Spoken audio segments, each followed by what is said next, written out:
What is up, everybody? I know it is a little unusual. We're like punctual Paula tonight, and you've never seen me come early. You know, you know what I mean. We're doing things a little bit differently here tonight on Talk to Me Taylor over at GNN, and I'm here to rescue you from a Candace Owens or Jimmy Kimmel fever dream with an interview that I actually recorded in July. And hey, John Legend, if you see Rob, okay, I will. Rob is going to join later at the end of this partay. So today I'm airing an interview that was actually shot in July. And guys, I don't even know, call me like one of the Sanderson sister witches ahead of Halloween, because this entire conversation with a huge thought leader who actually spoke at Bitcoin conference. That's where I ran into him and his wife, which is a treat. She joins us because the two of them never really do press together. All about free expression and censorship and what have you. But now, well, that is the talk of the town. So I had this interview with Dr. Robert Malone, world-renowned scientist. You may recognize he went viral on Joe Rogan during the pandemic, and his wife, who's also Dr. Jill. And we talk all about the nature of free speech, censorship, but in a rapidly changing world and reality of Web3, of blockchain, all of it, AI. Because the truth is, it is like real world, like time to start getting real, except we don't even know what reality is. And guess what? AI is going to make that even crazier. So if we think that we are in an algorithmic hell now, well, just wait, because we are going to question all of reality. And so when it comes to censorship, free speech, already everyone is at each other's throats, right? Right now we're seeing the height of it resurge all over again, with both sides and the cancel culture, if you want to call it, taking each other out. And it's only going to get crazier. How are we even going to know what is real? So we talk all about it. And I think that I asked that, and I'm going to be honest, because none of this interview is edited. I was just getting myself to not look like a rat for you guys today. So in the spirit of don't censor, filter any of it, there you go. Unedited interview. I'm watching it for the first time since shooting it with them, unedited here. And I asked them, I think, to the best of my recollection, I asked them one of my favorite questions, which is, in this new world, in this new frontier, can there be true decentralization without mass manipulation? Right? We already have the power players that be, the tech lords who are running the algorithms, all this. So is there truly a free, sovereign internet space without that same manipulation? Well, we're going to get to it. So without further ado, here is my sit down with Doctors Robert and Jill Malone. Enjoy. And guess what? You bet your ass I will be in the comments. Enjoy the rogue dialogue, whatever happens. And I'll see you in the comments. And I'll see you at the end, guys. Enjoy.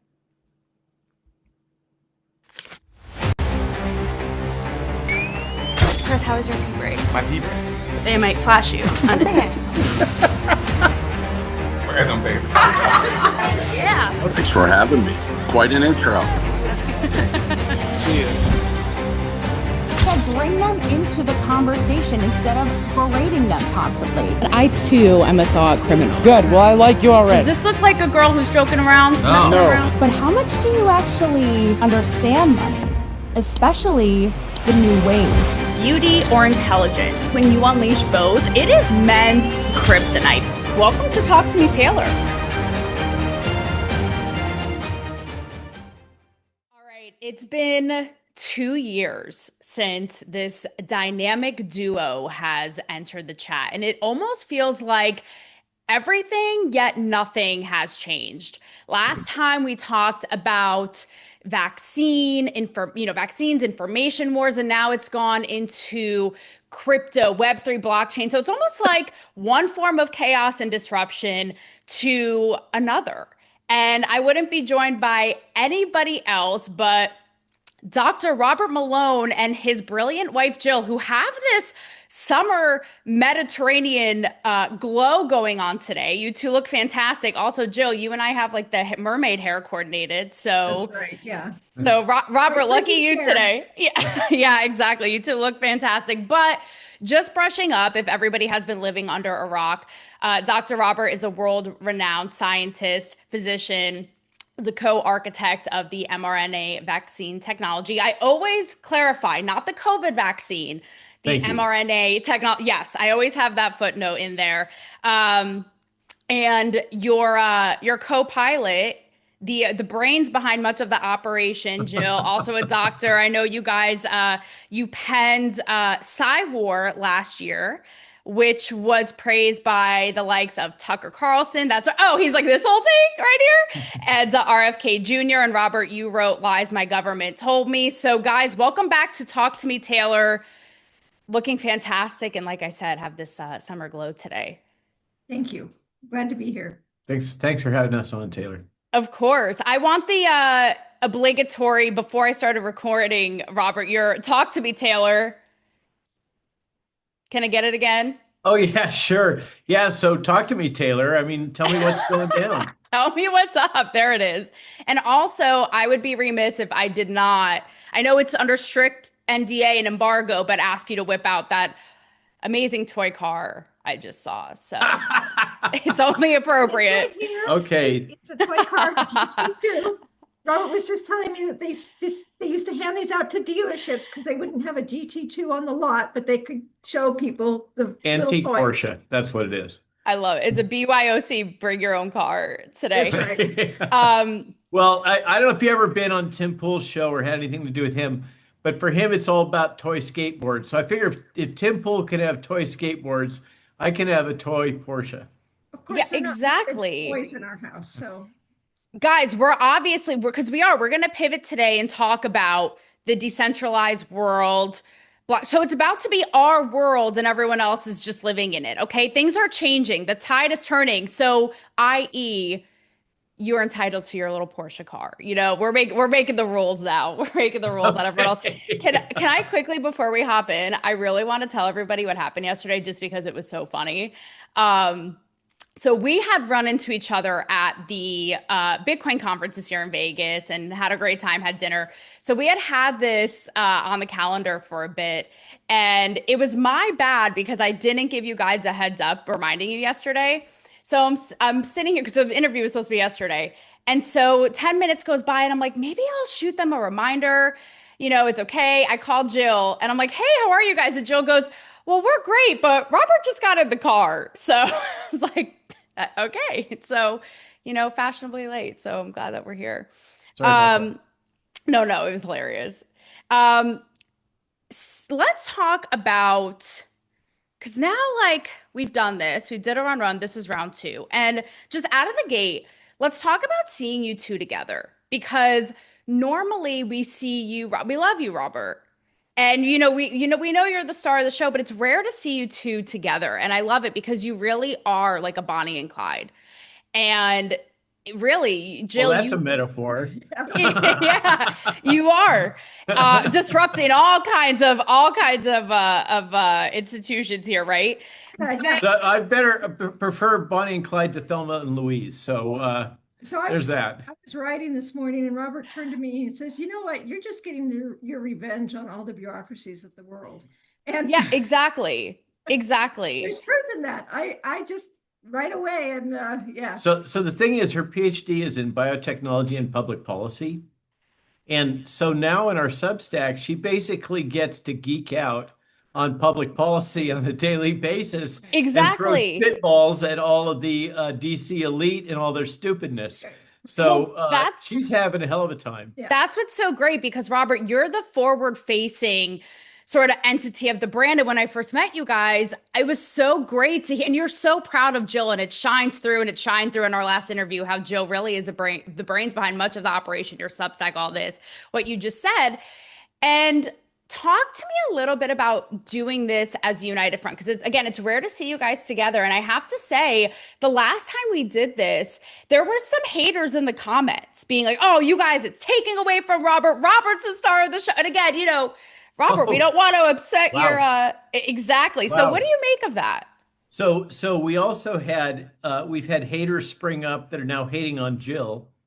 I won't name names because that just feeds the trolls. But as you know, you were talking about this new ecosystem that we're residing in, and outrage trolling, concern trolling, hating, baiting. rage baiting, all of that, rage farming is part of this ecosystem, and there's no real way to control it. You kind of have to suck it up, snowflake, and just deal with the fact that these people are out there, and usually they're anonymous. Well, and a lot of them, what we don't know is how many are getting paid. And we do know from the SNAP benefits where Kennedy took away their sugary soft drinks and candy from that the rage baiting came from big ag paying conservative influencers to trash talk him doing that.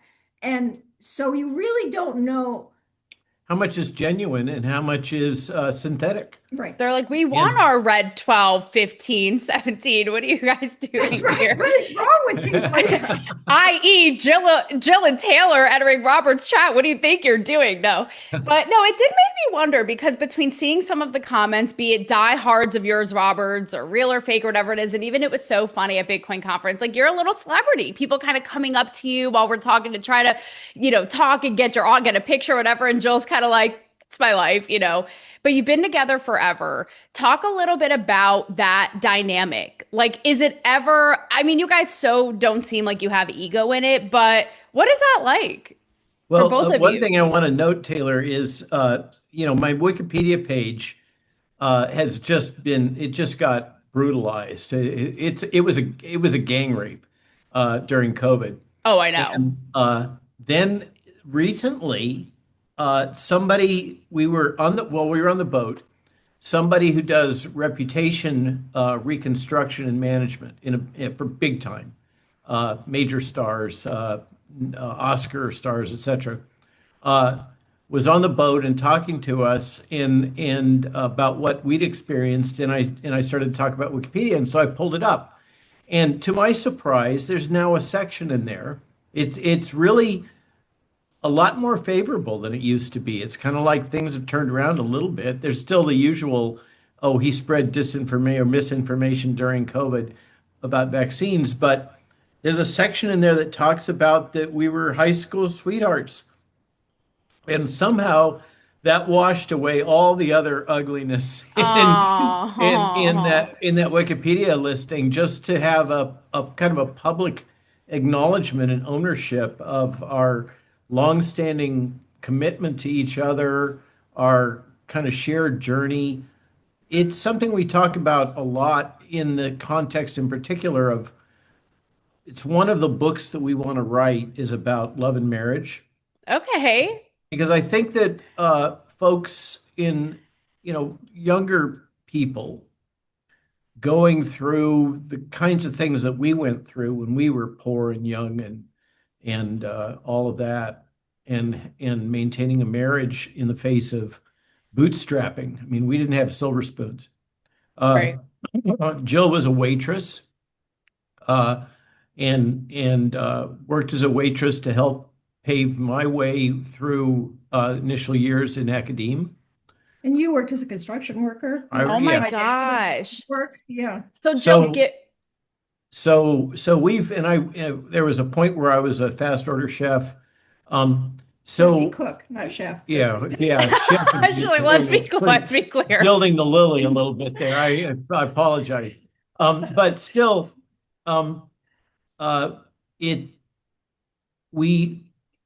now that we're in our mid 60s, we find ourselves talking about the benefits of having made this commitment and sticking by it all these years. It goes back. I first met her when she was. I could probably be arrested for this. When she was 14. Okay. And we started. I'll call it dating. When she was 15 and I was barely 16. She was barely 15. So that's how far back it goes. And it's been a shared journey. That's really what it is. Wow. Now we look back and we have all of that shared experience, culture, uh, perspective, hardships, successes. All of that is all packed into this little thing that's going on between us. Yeah, right. Wow. Before you hop in, Jill, it's also so on brand because it's almost like restoring the lost art of commitment and critical thinking in your other work. So it's all on brand of restoring these things. But yeah, Jill, talk a little bit about even seeing that arc and evolution for you. And even again, even if it's something as funny as like Robert being a, celebrity at these, conferences or whatever, is it ever, or I'm sure it makes you super proud. Is it ever like a little bit like, oh, okay, I'm the one who really sees him, on the farm, sweaty with his wife, whatever it is. Like, talk to us about that.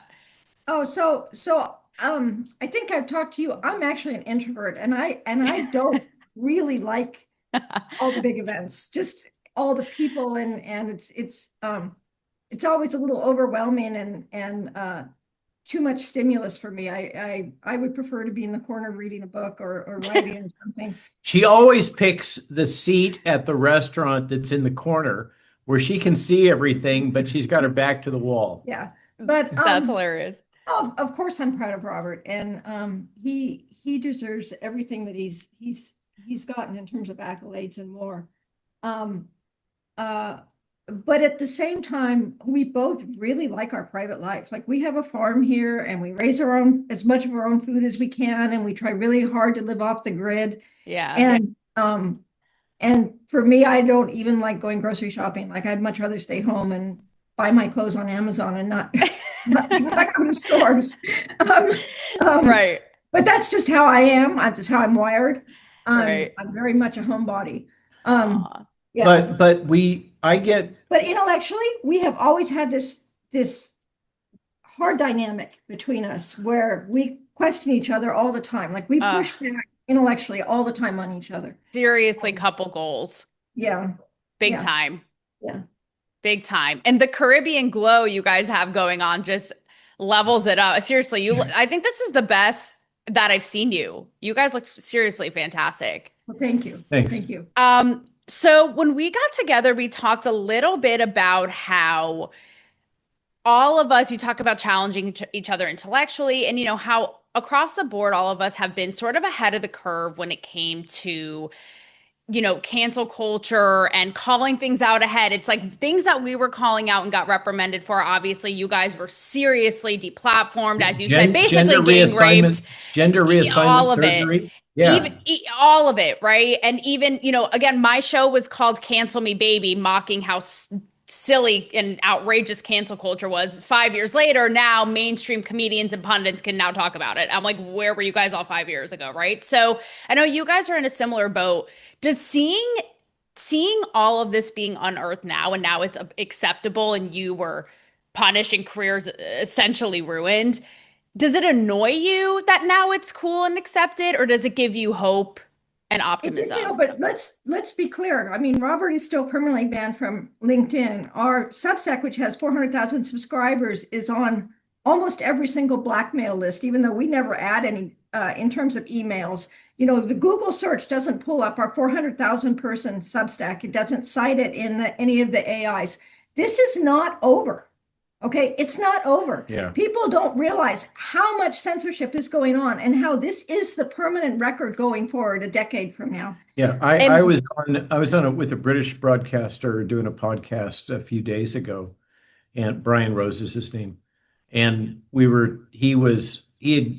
had done interviews, me in his London studio, over the Cywar book and psychological warfare in general, which is an even bigger issue in the UK than it is in the United States. Oh, completely. And so his opening, one of his opening questions was, well, is it over? And I said, absolutely not. But it has all the same structures are still in place, but it's gotten more subtle. Mm-hmm. And now they're using artificial intelligence, large language models, and The old things like the Google search or even Wikipedia are increasingly old school. And what everybody's going to is, ask Grok. What is Grok? What is true? And Grok is based on what Jill likes to call dead media and Wikipedia. So, but it says it in a very authoritative way. And so it's the ultimate propaganda machine. It's like, Daddy, please tell me what's real. And the machine answers. And so that is readily manipulated by selecting what information goes into the training of the large language model to yield these answers. So my point is that it's still absolutely there, and perhaps even more wicked, because now with AI, See it. you can't see it, and it's customized for your particular avatar. Your particular Yep. profile goes into that. It rapidly figures out how to speak to you, how to direct messaging to you, the topics that will resonate with you, the tone of voice that'll resonate with you. And it's so much more powerful than it even was a couple of years ago. In a way, Taylor, we were kind of blessed that during COVID, the tech they were deploying was so crude. It was possible for us to see through it in a big way. And a lot of us kind of woke up in part as a consequence. That's fair. That's fair. But to your point, think about how even then, when it wasn't as sophisticated, how much it warped people's mind. Even now, Oh, the yeah. algorithmic purgatory we're perpetually in. Never mind, we are so in over our heads for what is about to happen with AI, with what we already thought the mass manipulation and what we thought was real, and even still everything, our cultural psyche, how we think, never mind with the advancement of AI. In fact, I was inspired by you guys. I launched a Substack, and my first piece was about this. How will we even know what is and isn't real? Right. Good for you. So it is. Absolutely. And the fact that, I mean, it's like, everything you laid out, it's like, what could possibly go wrong? Like them becoming sentient in the dystopian future of just completely overthrowing us, not only mentally, Well, but Taylor, psychologically, but physically. Okay, great. They talk now about the reputation economy. The internet is splintering, right? They call it the splinternet now. It's splintering geographically, it's splintering by interest groups, it's splintering in all kinds of ways. Dead media is increasingly obsolete. The business model is failing, and they're stuck in a death spiral seeking clicks, likes, and follows and engagement. And they'll do anything for engagement, including trashing their own reputations. It doesn't matter. Yeah, I think it also splinters, just to say it. You have the Instagram, Snapchat, TikTok crowd, and they don't go into the X crowd. Like That's it's right. split- Let alone Facebook. Facebook Yeah, is right. old ladies now. right, and Facebook. So literally, you have And groups my dad. splitting that never see each other. Like That's right. never see each other. You know, they may even live in the That's same right. household, but they're getting completely different news feeds. And it's all of this is totally fragmenting the culture, the underlying culture. Yeah. It's fragmenting us socially, it's Yeah. fragmenting us politically, it's fragmenting us economically. And as you point out, it's just going to get worse, because as AI rolls out, we're going to have a lot of, as they like to say in Europe, redundancy. The dark version of this is that World Economic Forum statement, useless eaters. But there's a lot of folks that are, and particularly in the service industry, and irony of irony, coders, are going to Right. find themselves without gainful employment. Whereas the poor souls that busy hooking up your HVAC or your electrical are going to be making six-figure salaries, and you're going to be begging them to come fix your air conditioner problem. Coders and fact checkers. Yeah. Am I right? Oh, you break my heart. I But then, mean, and by the way, when you talk about Jill so fervently and passionately, because you're absolutely right, how this is still going, might I add that when you do a true story, just happened yesterday, when you Google what happens, the first thing that comes up, gotta love the SEO, is a New York Times article that's literally blatantly, I think the headline's like, Dr. Robert Malone lied about vaccines. And I'm thinking, Okay. again, I've said this from the beginning, right? Like, again, So there's a co-architect of the backstory to that, technology, Taylor. but Taylor, you there's a guys know more. backstory to that. You guys know more than he, right? That was, I mean, come so on. that article is the consequence of both of us being naive early on. And we were contacted by this reporter, Davey Alba. Okay. Now, and we, she just wanted to do a story on us, blah, blah, blah. They always Always, suck of up to course. it. And could she come over and see us on the farm? So we invite her into our home. Among other things, one of the reveals is she has detailed, intimate knowledge about CIA issues. It turns out that her formal position at the New York Times is disinformation beat reporter. Okay, I should have looked that up beforehand. And this Oh my was her God. last article ever for the New York Times. She, I guess, was made redundant immediately after that article, but yet it's still amplified.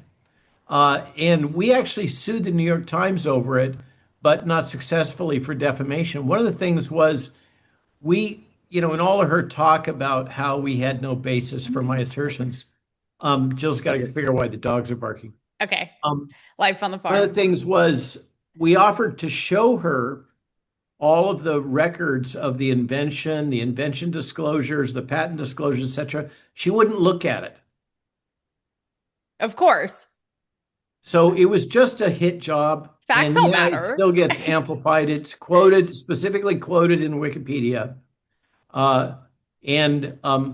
You kind of, for me, I've had so many of these things. And then with the recent appointment to the ACIP, then there was a whole nother round of, in many cases, the same reporters, like at the Atlantic Monthly, taking another shot at me. And meanwhile, also shooting at Bobby. And once Sure. again, the sweetest revenge is reality. And I get into the ACIP, and I'm none of the things that they claim that I am in those hate articles. But that just makes the point. They're I think the proper term is they're clownifying themselves. They're making themselves into clowns in how they handle this stuff and the kind of crudeness of their propaganda. Right. Well, the problem is they're so in bed in one big circle jerk with another. Like, I'm hearing your story and I'm thinking to myself, this woman probably went on to win the Pulitzer. Literally. She now works in a much more obscure publication. I don't think that she works at TV Guide. No. Yeah, right. I don't think it did her much good in terms of her career.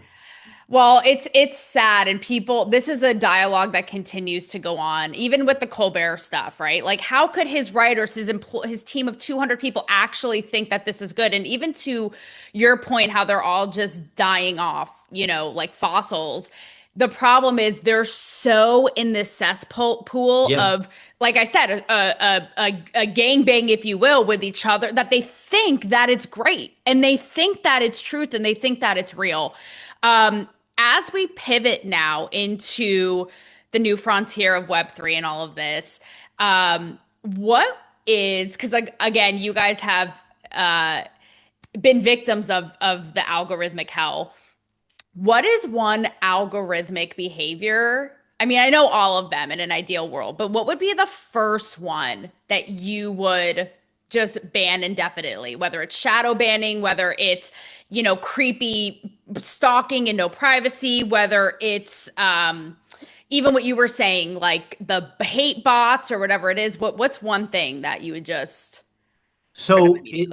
Taylor, the problem is that censorship is a sneaky business. Once you let it into the door, it seems to always grow. And once you create a censorship board, no matter what it is, no matter how benign it is, it eventually gets captured and weaponized. And that is a really tough thing to deal with. I think I'm having lived under Hamish Mackenzie's Substack rules now for almost 4 years, and that's how we make our living. In which early on there were haters, and some of them still exist, that put out hate articles about me. Some of these are people that I once toured with.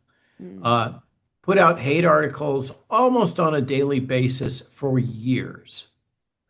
And it's clearly defamatory. And I tried to complain to Substack, and they basically told me to go pound sand. That their position is one of free speech. And these guys have even called, some of these people have called for me to be hung. Oh my God. So they're absolutely inciting violence and this kind of stuff, and yet nothing will be done. And you know what's happened is they have delegitimized themselves over time. And I now see the merit of taking a very laissez-faire approach to this type of behavior, in that what happens is that there are some people who absolutely seek a dopamine hit, and they will chase these outrage farmers. But most people just get tired of it. Now, Jill, you got a thought? Yeah, I do. So you asked what I would ban, and this is kind of an offshoot of that, is I would love for the Supreme Court to take on Sullivan versus the New York Times. Yay! Absolutely. So the fact that people who are famous or infamous cannot sue people who defame them and win is without there being clear malicious intent. So the New York Times can write whatever they want about us, but unless you can prove that there was malicious intent behind That's it, right. you can't take them to court. That's right. And so that means that, it doesn't matter. And frankly, we can talk about Candace Owens, for instance. With Brigitte Macron. Yeah. One example, Yeah. that case may end up challenging Sullivan. Yeah. But Sullivan, as you probably know, Taylor, because you're so wired into things, most of these dead media outlets actually train their reporters. They have classes in how to defame people without creating legal liability, while avoiding the legal liability. So that's got to stop. I agree. I was going to say, Washington Post got sued for defamation for some teenage boys, and it was like the only one that lost because they were teenagers. And so they were minors, and they were defaming minors. It was like a soccer team that they went after a few years ago. But other than that, you cannot win a defamation case. Well, even if you want to bring it to free speech, absolutely, but we need some teeth in our defamation. Absolutely. So my wish list would be to stop the small rooming. And again, it's kind of what I was saying before, it's so deep and insidious that it's like, where do you even start and go? And if you even bring what you guys are talking about to a pop culture level, many people are familiar even with the Blake Lively, Justin Baldoni thing, where in my opinion, very similar to these, her team just completely basically defamed him, trashed him, but the New York Times yet again. And there were even doctored backlogs. Like, again, what do you even know what's real? And what's their case? Well, we were just reporting what we were told and thought. Like, it's just so, again, like what could possibly go wrong? It's basically like, if we want to take you down, we will. Right. Which is why, hence the book. I mean, to be honest, the book is really about, it's about getting it off our chest and what we've experienced. That's true. But it's also about trying to help people to see through this, to educate people about the tricks and methods that are being used, in the hopes, maybe we're naive, in the hope that some fraction of those people become a lot more resistant to it, just like we're a lot more resistant to the methods that were used to sell us cigarettes and dish. Right. Well, with that said, because I'm sure you face many people going, especially with War, right? Going, this is a little like, tinfoil hatty for me. I don't really know. let's kind of boil it down to the basics, especially when it comes to Web3 and where we're moving. Because what excites me so much about it, and I'm sure you as well, right, is the autonomy and the sovereignty it promises versus all of this bullshit. So if you could really kind of human-splain it to skeptics, talk about parallels you may see with your background in science when it comes to control and all of these institutions, right? And sort of where we're going with Web3 and the hope for breaking out of this institutional control. Like, do you see parallels there, and especially when it comes to like financial institutions and money, right? If people don't talk, I want to talk about peer review. Yeah. Because the way you frame that question, so you want us to talk about it in the context of the science and what it means. So what's become clear over the last 4 years is the science enterprise. We could call it academic science. We could call it the bio-industrial, academic, military, pharmaceutical complex. That's a bigger idea, right? It's clear that there has been so much integration of conflict of interest that it's very hard for independent thought and truth to come out. And it's very easy for consensus and reinforcement of existing dominant narratives to get published and to be recognized. And it's become clear that the scientific journals have been compromised, as backed up by President Trump recently canceling the over $20 million in subsidies that went to Springer Verlag, one of the major scientific publishers. Which is Nature. So what can that teach us? What happens is that these interest groups capture and populate gatekeeper organizations. Mm-hmm. And the journals are one example of a gatekeeper organization. The medical societies are another example of gatekeeper organizations. And what they do is they act to protect and reinforce the interests of their constituencies and their partners, particularly corporate partners, Sure. pharma. Right. And so they, as gatekeepers, they can control what information is validated and allowed under a blockchain protected future. You could move towards something that's more akin to the peer review system that existed for most of the history of science up until the 20th century.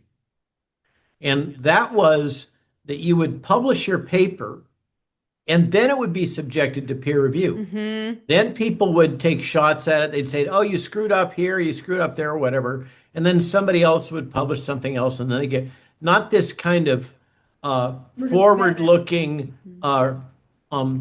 really censorship and blocking of new ideas and thoughts, etc. And then on top of that, we've had this growth of retractions for things that were credibly put forward in good faith, may have had some flaws, but what science papers don't, that are getting retracted because they come to politically inconvenient conclusions. And so, if I'm understanding Web3 in that environment, information goes out and it stays. It's not able to be so readily retrospectively removed, Or which is what we've controlled seen. or tampered with. It's all transparency in theory. So the whole, we thought we had these internet archives that we could rely on and go back to, But now all those are getting edited and redacted and mhm. censored, et cetera, et cetera. So the Steve Bannon a few years ago said to me, the only thing that's going to survive is the printed word, because everything else is going to be manipulated and tampered with retrospectively. And in a Web3 world, That's right. that's not the case. That's right.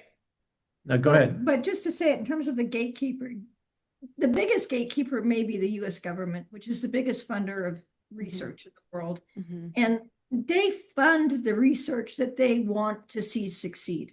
mhm. They didn't, they don't ask open-ended questions. When you get a proposal, when you put in a proposal, you're writing it because they put out a paragraph of what they want, and you write to that paragraph your proposal. And in that paragraph, they give really big, clear signals as to, what they want. The outcomes they want. As a behaviorist, and I worked on drug addiction. And the PI I was working for said that this was like I guess it'd be the 1990s. He said, you can never, ever publish a positive result for a controlled drug, such as cocaine. If there is a benefit to cocaine and you publish it, you will never receive another drop of money from the US government. Mhm. Okay. They keep tabs. Okay. Yep. So we the research we saw during COVID, what got funded? 7,000 papers on vaccine hesitancy, peer-reviewed papers. 7,000 were published. But if you want to know about the adverse events of vaccine, it's all case That's right. histories, because the government had no interest in funding. That's right. Yeah. The other thing is about AI. Or, Jill- There's not a single AI that is using PubMed or peer-reviewed paper for training data. Okay. It doesn't go into training data unless it's put into a magazine or wiki. Yep. Why is that? And to expand on your point about anything about adverse reactions to vaccine, they weren't interested. To take it a step further, I'm sorry, you can't. It's hard to dispute that big government, big pharma, big tech are all in cahoots and in bed with one another. It's not even just, and you two, of course, can attest to this more than anyone. It's not just that they weren't bothered. It's that it benefits them to push these vaccines, to sell them. And even theories about on the, bigger picture about all of this. Sometimes for me, I'm a little bit, and I question everything, but sometimes I'm like, is this a reach, that a reach? Something like that, again, the fact that these entities are just kind of brazen out there in bed with one another is not something that you could really argue. Are dual agencies. They both have to regulate and promote the industry. So that's right. HHS doesn't just regulate, it also promotes. So it promotes innovation. So they actually USDA, FAA, all the way across. And guys, it makes me sad because people just so want to be controlled in a way. They want normalcy. They want structure. It makes them feel safe. And that's why this has been successful for so long, which is why the new blockchain, ecosystem will really disrupt that. Kind of simplified, how do you see, I know it kind of goes without saying, and I'm sure you've addressed this before, but I want to hear it from you myself. What is kind of the direct parallel of control with these entities from, again, your background in science and what you saw, to financial control and the financial institutions, being disrupted with this? That's a big one. So first I have to get in. So I was writing today about AI, and there was a comment and I responded to it. And because I've been, looking at the whole AI picture and what that means for society and thinking about that. What does it mean in a decade from now? And one of the most promising and scary things that's coming our way is mini nuclear reactors. They are planning by 2030 to start installing mini nuclear reactors at these data centers, which these data centers are huge. They're tens of acres. They're huge facilities, and there's not enough energy in the world to house, to feed them. And so they're coming out with mini nuclear reactors, commercial nuclear reactors, where each data center is going to have their own. Well, that's really fascinating. Now you take that technology and you take it away from AI and you say, what happens when all of Africa has mini nuclear reactors? What happens when India, China, what is going to happen to the economies of the world? We are within a decade, When we you are when looking at a you complete overhaul of the when world. when you're no longer dependent on petrochemical, Because non-industrialized nations, when you have to wash your own clothes, when you have to bucket your crops, when you have to take buckets out and water, all your production goes to that. You don't ever get ahead. Soon as countries are freed from that, that's when they become industrialized. That's when they grow. We are looking at a whole change of everything within a decade. So I just wanted Okay. to throw that out. So I don't mean to let my blonde shine here, and have a blonde moment. So is what you're saying that there are going to be these nuclear reactors at these data centers? So if something gets suspicious, they'll just basically be exterminated, annihilated like that. Is that what you're saying? Or am I being blonde right now? No. I'm saying that energy will be free. Oh, okay. decentralized energy will Okay. become Okay. common. Okay. And it's been resisted. These mini nukes Oh, I have see what been you're saying. resisted for environmental reasons. But now that big tech needs them, suddenly they're going to be normalized, and we're going to see them all over. I see. I Once they're see. normalized, they will spread Okay. like wildfire all Okay. across the world. And all of this windmills and solar, blah, blah, blah, and petrochemicals is going to become redundant. And it's going to be completely transformational. I can't. Nobody's thinking about this, but when you talk about these mini nuclear reactors, and I was just reading, they're literally going to start rolling them out in 2020, 2030. And within 2035, they're looking at them being everywhere. Wow. Yeah, Just think about so that. major Wow. changes coming. AI obviously is going to transform everything. We're looking at a rapidly accelerating world that most folks aren't going to be able to really adapt to. You think people are having, It's this just a old rage. old phrase, future shock. You think they're having that problem now? It's just going to be amplified 1,000 times Mm-hmm. within the next decade to decade and a half, and get ready for it. But we've gotten off Wow. track for what your question was. I don't even remember what it was. The Oh, the science and financial. Okay, so financial the financial. and the parallels of what you saw with institutions controlling science and So controlling again financing. obviously, the wake-up call for the world, and particularly for those poor souls that had thought they could trust the Canadian banking system, was the trucker That's right. debanking Hmm. that occurred during the trucker protests in Canada. And then we began to learn that debanking had been kind of a silent fungus eating at the whole world. So we heard that Nigel Farage in the UK, now the leading candidate to run the next government, was debanked. So is Melania. Yeah, And Melania Trump. The Trumps in general were debanked. This weaponization of finance has been really become almost normalized. In our case, we confronted it. This is kind of a personal anecdote. The way the Substack ecosystem works is that Substack requires that you use Stripe to Right. bring in your subscriptions. Well, Hmm. Stripe isn't a very friendly company. They're pretty woke. Okay. And so what happened was that Stripe decided that it was going to kind of do a soft censorship, it appears. And they sent out letters, and we were among the first to get them, that demanded that they, all for the best reasons, to ensure that we were a bona fide operation. And we remember all this goes back to Russian election interference, which we now know is totally bunk. Hmm. It was just a cover story.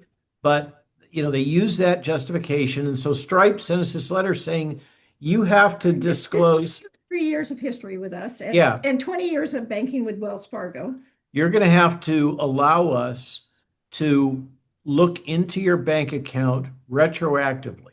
Like, you have to give us your password, and we will be able to have your banking records. So they wanted complete access to our bank records. We didn't even give that to the IRS. So we were kind of in the hell no camp. Talked to some conservative friends who put us in touch with a hotshot lawyer in the Harmeet Dillon law group up in San Francisco. And $20,000 later, basically Stripe got a very aggressive WTF letter from a high-powered attorney saying, you don't have the right to do this. What do you think you're doing? And they just fell all over themselves. Oh, this went out without review from our legal office. And It's actually beta testing. yeah, it was beta testing. I don't know. I'm so sorry this happened. We won't do it again. And so, we dodged that bullet. But it's clear that that will be deployed anytime it's convenient, and we have an administration that won't back us up. That's why it's super, super important about the midterms. The Congress is corrupt. It is just as corrupt as the day Both is sides. long. Both sides. And we cannot, particularly by banking and finance and pharma, but banking and finance is the big kahuna. And these guys with the Federal Reserve and everything else, and then that feeds into the World Bank and central bank digital currency and all of that kind of integrated global financial system is a major threat to personal sovereignty and freedom. And I know you're focused on the crypto world. That's the hope is that crypto is the path forward to freedom. But I don't know if you noticed, Texas has passed a bill allowing gold-backed securities, so they're kind of moving into the gold economy. Yeah. My fear with crypto is, everybody's investment is going to be secure because Trump has endorsed it. It's going to have some role in the Federal Reserve. The downside to that is when the government steps in, the government controls. And I do not see how in the future, the larger crypto gets, the more the government will want control, the more the IRS is going to step in and want to see your records and remember this. one of the advantages, crypto is like a double-edged sword. Yes, it's transparent. And it maintains transaction records forever. And the downside is it's transparent and it maintains transaction records forever, which means that those that want to oversee, regulate, tax, etc., can look into all the nuances of what you're buying, as opposed to if you use cash. I mean, I can't tell you how many people here on the farm, if you offer them, well, we can pay you by check or we can pay you by cash, you know what the default is, and you know darn why. Every small operator, business person, independent knows that they would prefer to have cash for that very reason. So that crypto doesn't really get around that full making your financial transactions anonymous. It's so I think be careful what you wish for. That's true. Because it's almost And like they the can other use thing- that and weaponize it. Yeah. I'm sure out there in LA or Florida or wherever it is you're based these days. Tennessee, okay. Yeah, so Tennessee, you're going to have some power outages just like we do. And when the power goes down, good luck getting access to your funds, right? All of it. Listen, first of all, I want to take it back to the Stripe story because that is so audacious. And I'm sitting here calm, but it makes my blood boil. The fact that it's like, just hand us your bank. Like, who, with all of these entities, literally, who do you think you are? Do you need to cut? The whole thing is, and what they'll say to you is, well, you don't have to use Stripe, but Actually, you do. Yes, they because they're have a you. credit card They have you processor, by the and balls in if you're gonna every way. make your living on Substack, you have to use Stripe. But that's what they'll say. Oh, well, you don't have to use it. Next thing you know, they'll have us in a bib and cut up our dinner and feed it to us. Like, could you literally not and let me live? Well, And if you want to talk about that, we can talk about public health and what's going on in public health. Yeah. I feel like we can't talk about that. And I will tell you, I actually just had my first because you're content creators as well, you know, your Substack and videos, everything you do. I put out as a content creator my first minted piece on a decentralized Web3 platform.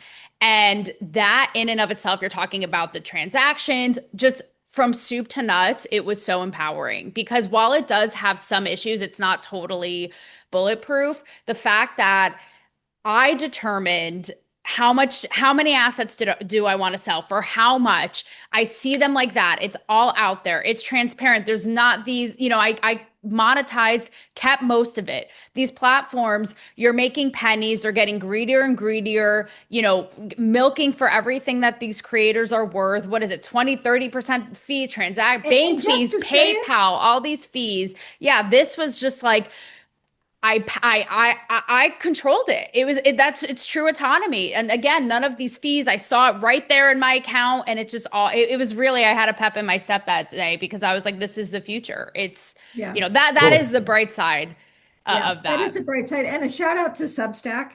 Yeah. They take 10% and Right. Stripe takes 3.5%.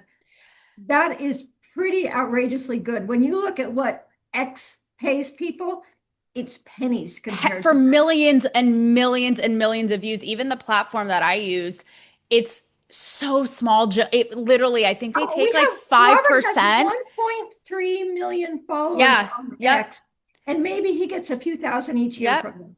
Think about all of the banks, them, all of it. It's a couple day transaction fees. With this, it's just zip. I see it. I do it. It's mine. Peer to peer. Here we go. Not all of this, all this hogwash. With that said, though, because you're absolutely right, you know that these government, banking institutions, whatever it is, you know that they are seething and rocking in fetal position to control this, all of this, the quickest way that they can, right? Because God forbid they don't control every facet of our lives. So I actually, I did an interview with Rong Chen. I don't know if you're familiar with him. He's like an OG was an OG at Microsoft, internet visionary pioneer, and he actually founded the Elastos blockchain, which this platform is on. And in my interview with him, he actually was, and he's very kind of like calm and even keeled, not super emotive. He's, you know, Chinese and very just has that personality. And he was going off, being like, you know, Web3, own your data. He basically was like, you don't really own shit. You really don't own shit. And it is bullshit. And they will find a way to control it. So whether, Robert, you had mentioned the central banking digital currency, you want to talk about digital IDs now. So all of that leads me to ask, is decentralization without control even possible? And what would that look like? So one version of decentralization without control that's quite well established is the world of the historic religious communities, and in particular, in the modern sense, the Amish and the Mennonites. So these are small communities. They're typically limited to a certain number of families. It's often mentioned about 30 families, and then they will splinter themselves and form a satellite organization. So I think that it may be possible to live in rural or semi-rural environments, or perhaps even some urban environments, by carving out communities of like-minded individuals that are not buying into the system and are finding alternative ways to transact. Whether, you know, the problem, you get into a whole cluster of problems, though, where you have to recreate medical care, you have to recreate mediums of exchange because you can't get by with just barter. And all of that, you know, how are you going to save? How are you going to prepare for the future? How are you going to mitigate your risk? The Amish have kind of figured it out. They're not a perfect society in any way, shape, or form. There's a lot of darkness in the Amish but world. Financially, they show it can be done. They absolutely demonstrate that it is feasible. And so we had, just to illustrate the point, we had a call from one of our nephews last night. And He's 45. something like that, 45. So he's got a daughter and a wife for many years. He works a civil service job in the Central Coast of California. And years ago, he bought some really cheap farmland up in Humboldt County. And you are sophisticated enough to understand what that translates to. And so there's a log cabin, there's a greenhouse, there's plentiful water, there's multiple ponds, there's 3 springs. And he sits on a mountaintop surrounded by redwood forest that's protected. And they've got a little community of people there that live on small holdings and are making their way forward as a community, sitting up in that mountain environment surrounded by a little more weather than many people could tolerate in Humboldt County during the wintertime. Plenty of rain because it's basically rainforest up there. And it's not Hawaii, it's not Santa Barbara, but they have personal freedom and autonomy. And he's paying it off and making his way, and just like we're doing here, building his own personal paradise. I think, Taylor, if there's a lesson as a 65-year-old that I could share with your audience, it's that we each create our own heaven or hell on earth. It's up to us. You can do it. Your listeners can do it. We did it. Control your debt. You get out of debt as much as you possibly can. We basically lost. We got our clock cleaned with the Great Recession. We lost hundreds of thousands of dollars in North Georgia and had to reboot. And we didn't declare bankruptcy, but functionally we were bankrupt. And that was a decade ago? More than that. Yeah. 15 years ago. 15 years ago. Now we own this farm outright with barns, 3 houses, horses, dogs, blah, blah, blah. And I don't think we could have been as outspoken during COVID as we were if we had been burdened by debt and having to go 9 to 5. We couldn't have done it. If we were employees. By having your own holding, small holding, where we rarely shop for vegetables now. Jill makes a killer gazpacho from the stuff that comes off of our raised flower beds, garden beds, vegetable beds. And that's, if you can live a little more simply, get away from the urban grind, get yourself out of debt, and build community. One of the things that's just been fantastic is living in this little town, an hour and a half south of DC, in a county that has the same population it had in World War II. We're surrounded by real neighbors who know us, who care for us, who are glad to greet us and say hello at the post office and at the feed store and in the shopping, market, etc. It's just a nice thing. And everybody, there's so much negative said about the flyover states and how it's second best to live rurally. I don't think so. I think that you can make your own life in a place like this, create your own paradise, and don't look back. If you want to live away from central planning and control, then you got to move away. Get out of New York City. Well, Get out of Robert, high coastals. what you described sounds beautiful, but it would only be right and a service to my viewers if I just come and see for myself and infiltrate your space and live on Anytime. your farm. And I'll just give an anecdotal, recount of events. No, but You know, you're Jill, always welcome. You know. thank you. And Jill, what Robert just described, of course, is this sort of idyllic, back to basics, almost tribal, simpler utopia. But the reality is, I mean, look at already how these things have literally taken over our entire existence. So everything we've talked about today, when it comes to AI, technological advancement, it's only going to be more and more. We're going to be living literally in a metaverse.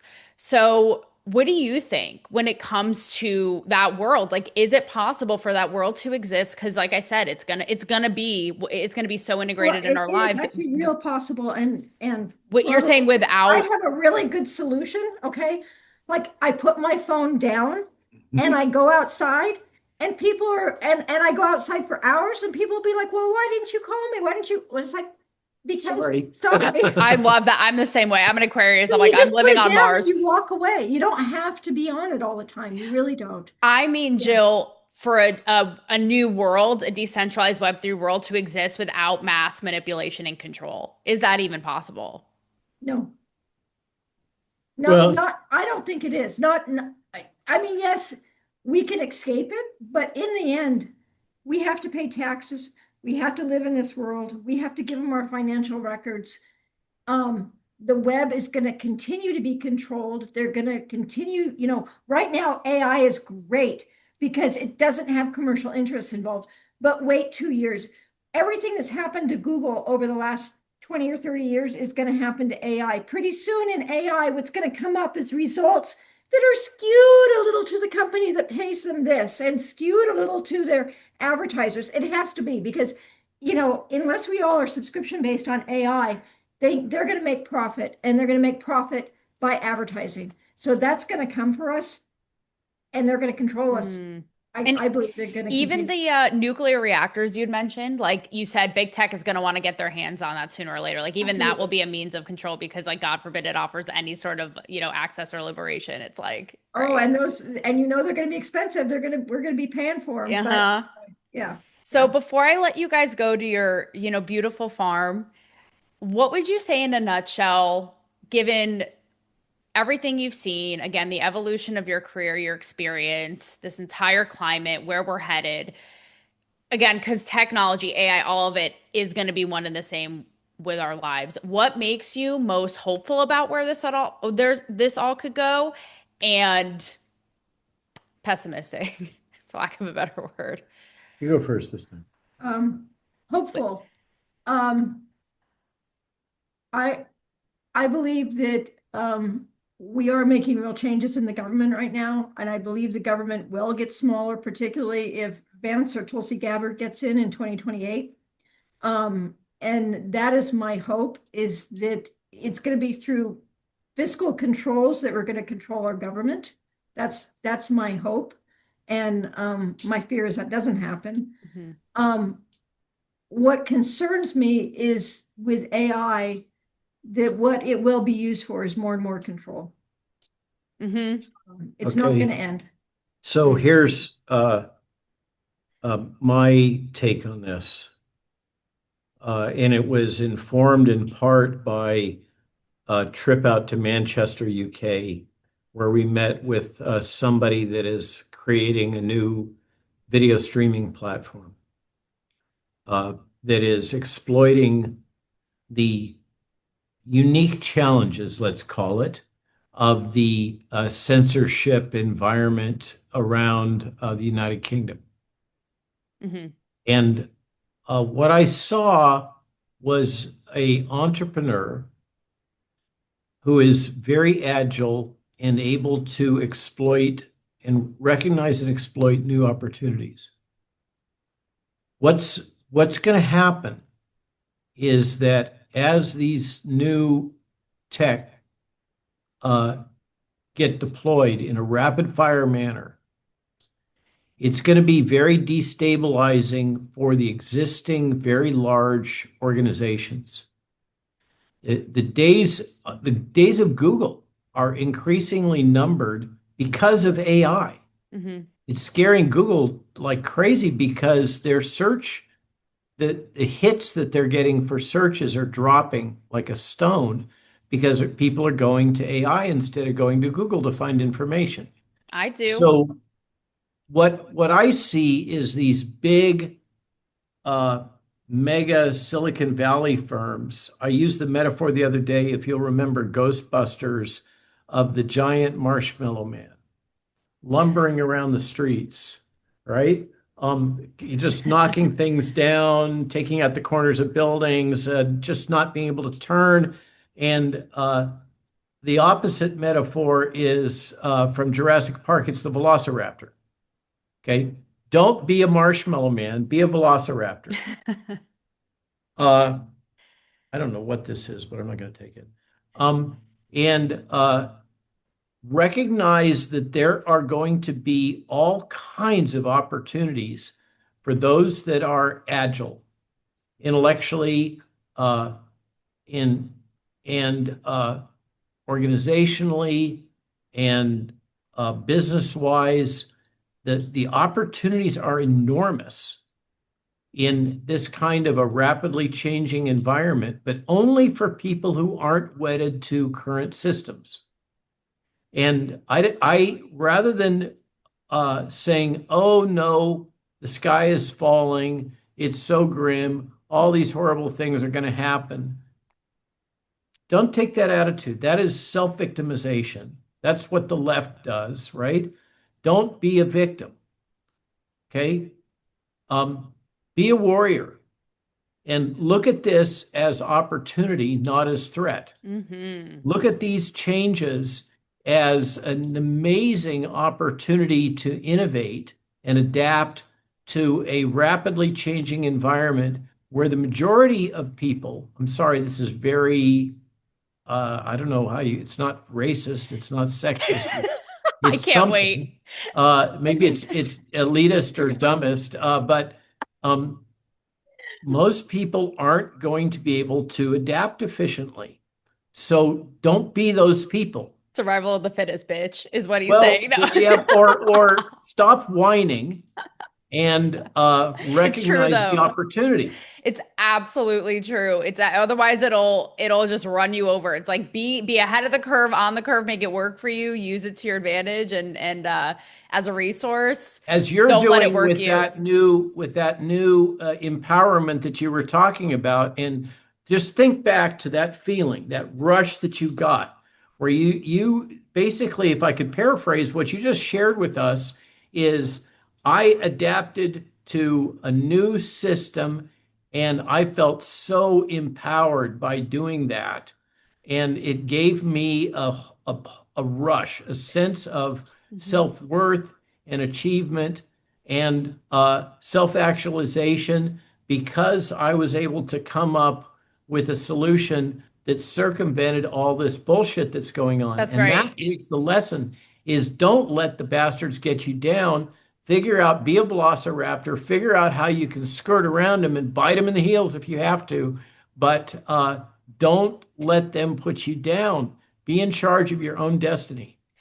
That's why even what you said, I just was like chin to that because up until, not too long ago was a little bit of a traditionalist who wasn't sort of victimized, like what you're saying. I know exactly, the victimization of yourself, but was sort of, I'm a writer and a creative first. So when it comes to all this, I'm like, oh, it's AI is just going to, annihilate us at our jobs and all this. And I thought, okay, what we're saying. Do you want to just be fearful and be a victim and just be like, oh, it's this entity bigger than I? Or do you want to exactly this, like work with it and Adapt. make it yours and adapt? Adapt to And the new it's really opportunity. empowering. Yeah. I even had like, I was so against ChatGPT. And now, and this is the thing too, because it'll like gas you up and be like, you're the best thing ever, but I actually am working with I'm living proof of what you're saying. I'm working with another big, AI, up and coming AI company, and they're making my own Talk to Me Taylor agent. So it's like a chat GPT ChatGPT Taylor, essentially. It's like talks like me, thinks like it's crazy, but it's like it's so exciting because again, this is the future and it's very empowering. So I'm living proof of what you're saying, Robert, for sure. So I appreciate that. Cool. And I appreciate you. We gotta get a Robert and Jill, because you know what they can do is they can make your agents. I should put you in touch with them. Your audience would love this. So they can interact like it's you. They go through all your Substacks, your videos, everything you've ever said. And it's crazy how sophisticated it is, but they can have your agents interact with one another. So I actually have to put you in touch because this is real. But guys, thank you so much. We have virtual arguments, just what we need. All of it is out there. All of it is out there. I have to say, you two, first of all, we kept this only a little over an hour. So good job, team. We did it. And you two, you know, when Harry met Sally, the couples who you guys are like that, but the plot twist is you're like some of the smartest, most genius people on earth. But you're like the brilliant version of the when Harry met Sally little interstitials there, which is amazing. But I appreciate you guys as always. And this was awesome. And thank you again for the time. And like I said, you look amazing. And Robert, by the way, the unbuttoned shirt, it works for you. I dig it. It's a different look. I like it. Jill can attest. Jill got these cheap on Land's End. I think they're the best thing since sliced bread. Cotton shirts. Since sliced bread. That's right. She's over there. By the way, are your dogs okay before I let you go? Oh yeah, it was the FedEx driver's okay too. Okay, good. Everyone's good. I was gonna say, Jill's like she said, she's like with her book on her farm, not to be bothered, ordering your awesome cotton shirts on like Amazon or this site and just living her best life. So, all right, guys, I appreciate you so much. This was really so enlightening as always, and brilliant. And I so appreciate your time. Thank you. Yep. Do it again.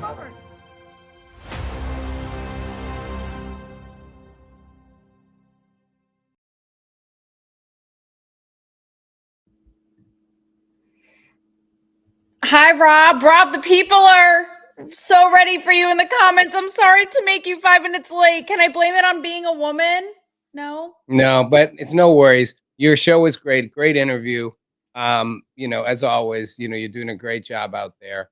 And anybody who watched, maybe, you know, maybe some of them will stick around and watch my show. It's going to be a shorter version because we're starting late. And then there'll be the nightly recap at 9 Eastern as well. So, great job, Taylor. Really, really thoughtful stuff and important conversations going on right now. Thank you. We can't wait for your show. I know definitely what we talked, maybe you will incorporate it tonight. I don't know, but AI, reality, Web3, the craziness of all of it, that is definitely your wheelhouse, but the people are ready for you. So I'm not going to keep the people waiting, Rob. We can't wait.